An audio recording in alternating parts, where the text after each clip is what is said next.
All right, we are now joined by Alan Gustfason, the crew chief of the number 9 Napa Auto Parts Chevrolet. To our media, if you have a question for Alan, please go to the participants tab and raise your hand. Alan, we're going to get started with questions. We're going to go straight to Bob Pockers.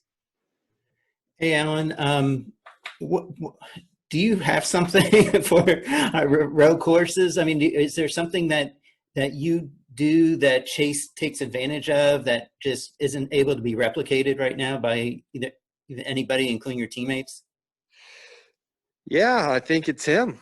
I think we have Chase Elliott. That's the difference. So he's really, really good. Yeah, I don't know what else to say. I think his performances speak for themselves. And you, I want to say you were 12th at both Texas and Kansas earlier this year. Do you feel like you've gotten better, and how much better will you need to be, do you feel like, to have a shot at Martinsville to advance without putting yourself in a must-win situation? Yeah, both races were disappointing for us. I think we were slightly better than that at Texas.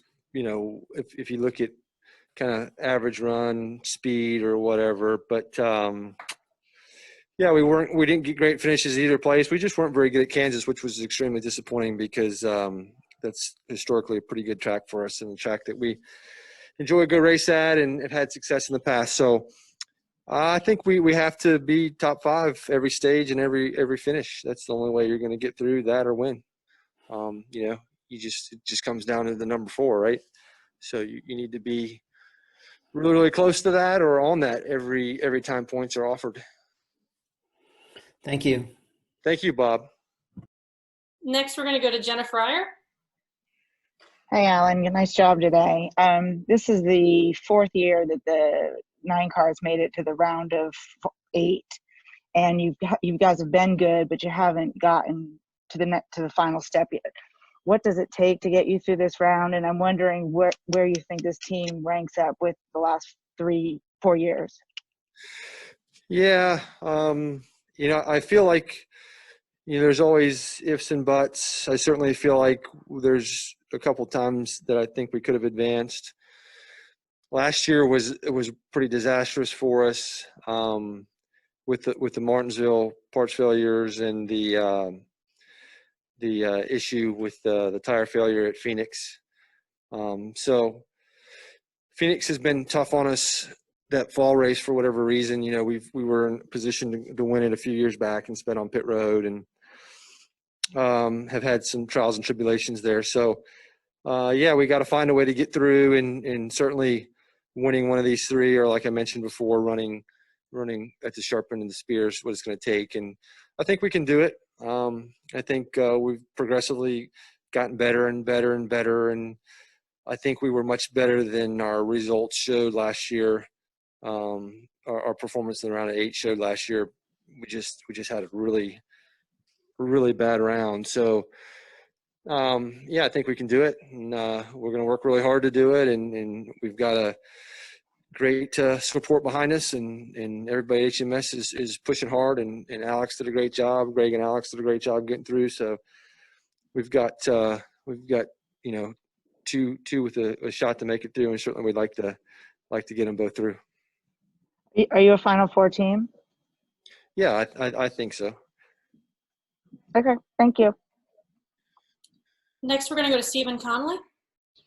Alan, after watching yesterday's Xfinity race and seeing the rain, the downpour, what was going through your mind as far as planning for today's race? And do you feel like your car would have been just as good in the rain if it would have continued all day? Man, it's tough. That's a tough one. You know, I watched that race yesterday, and I saw everybody make some error at some point in time that, you know, was detrimental to their finish. And you know, AJ spun and Briscoe spun, and you know, everybody who ran at the front had some type of issue. The 9 spun a few times. The 7 spun, you know, just everybody did. So if we were racing in that sort of downpour and in the way the water can puddle and the way things can happen, it's just really random. So I can't tell you with any confidence that we could have performed the same way in those conditions. I don't know that anybody can, to be honest with you. I think it's just super tough circumstances. I felt for those guys yesterday for sure. Thank you. Next, we're going to go to Ashley McCubbin, Popular Speed. Alan, where do you feel the team's weaknesses are right now that you guys need to improve on going into this next round so that way you can be part of the round of 4? Yeah, it's just always the same things. You have to have faster cars and bring faster cars to the track and have faster pit stops and execute the race better and all the above. You just always continuously trying to improve those areas and certainly never satisfied. I don't feel like there's a glaring weakness in our team. I don't feel like that we have something that we can't overcome. You just have to continuously improve and we have to have four best races these last 4 races. That's kind of what it comes down to. We've got to operate at our maximum potential, and certainly we'll try to improve and do the best we can. But right now, it's probably about getting 100% of what you've got. The teams are going to be in a position that I think it's going to be more about execution than it is, developing something or coming up with some more performance.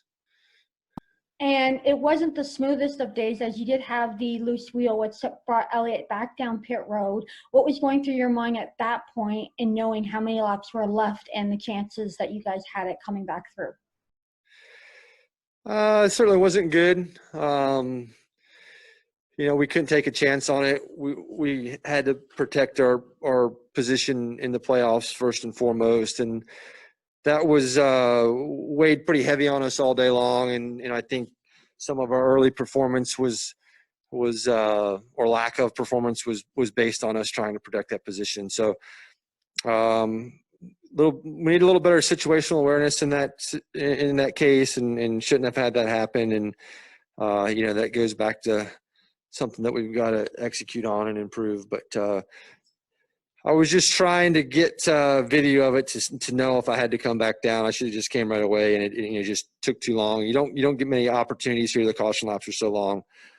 You really get one shot to come pit, and then you're coming to the green. So, that was a little bit of a rough patch, but everybody kept their wits about them and overcame it. Perfect. Thank you, and congratulations once again. Thank you. Looks like we have a follow-up question from Bob Hawkers. Yeah, Alan, you won a protest last week that gained you a lot of spots. And I'm curious, first off, how surprised were you to win a protest? And second, just how much did that impact at all any of your strategy or any of your preparation for today? Yeah, yes, on all accounts. I was disappointed we got penalized for sure. I feel like if you watch that race over, that Chase threw the least amount of blocks and impeded anybody's progress the least of any car on the track. Never once threw a block when he was leading, never once put anybody in a dangerous situation.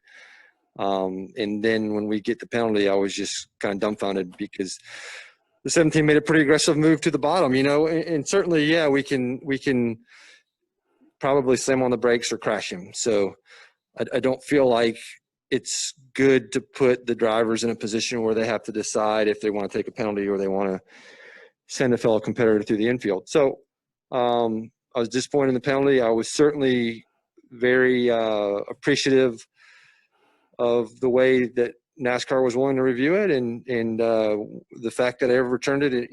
Everybody has their opinions and their sides of the story, but I feel like it was pretty obvious once you watched enough replays to see how that all transpired, and we certainly didn't deserve to lose all those points. So, and as far as does it impact the way we come here? Certainly.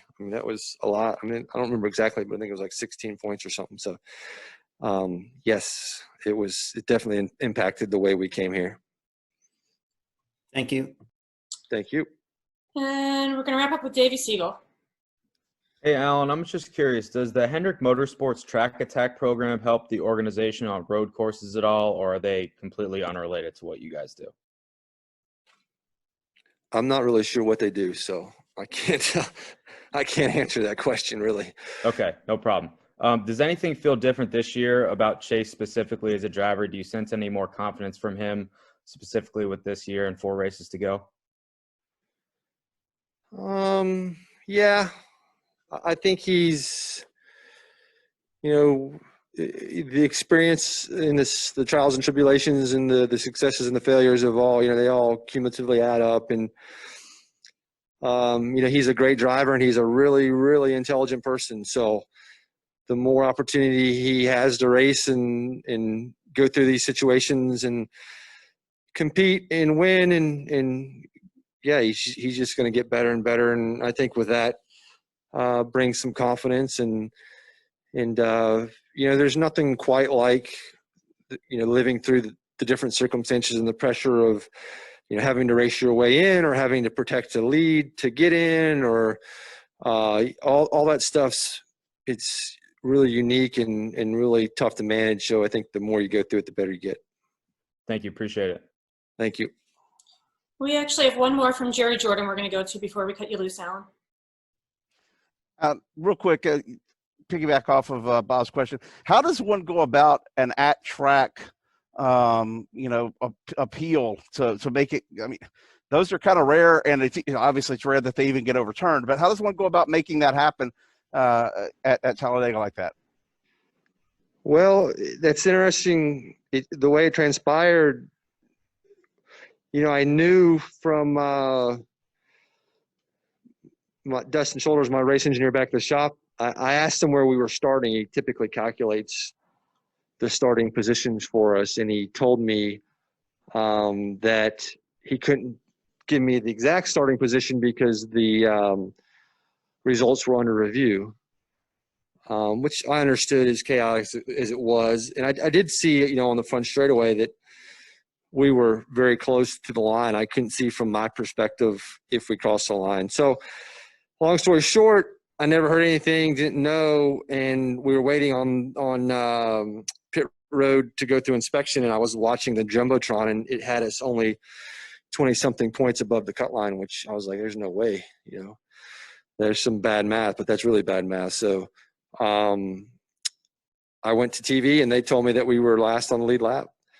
So at that point in time, I just told Jeff Andrews and started calling everybody I knew, saying, hey, man, we got to do something about this because that's not right. So Jeff did a great job of knowing who to see and what to do, and that's all him. He took care of it from there. Thank you, sir. Thank you. All right, Alan, thanks for joining us. Congratulations on the win, and good luck as a round of 8 starts next week. Thank you. Appreciate it.